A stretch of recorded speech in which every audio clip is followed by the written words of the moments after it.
তাহলে কি প্রবাসীরা খুব কষ্টে আছে? আমরা দোয়া করি সকল প্রবাসী ভাইদের জন্য, যারা প্রবাসী আছে, আমার ছোট ভাই সহ আমার বন্ধু বান্ধব আত্মীয় স্বজন যারা আছেন, সবাই ভালো থাকবেন প্রবাস জীবনে। সবাইকে ঈদ মুবারক। বাংলাদেশের পক্ষ থেকে ঈদ মুবারক, গ্রামের পক্ষ থেকে ঈদ মুবারক,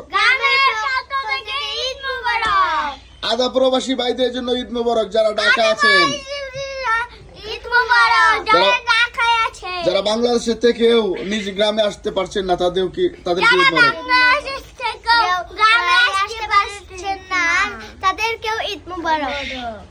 সবাই ফলো দিয়ে যাবেন, শেয়ার দিবেন।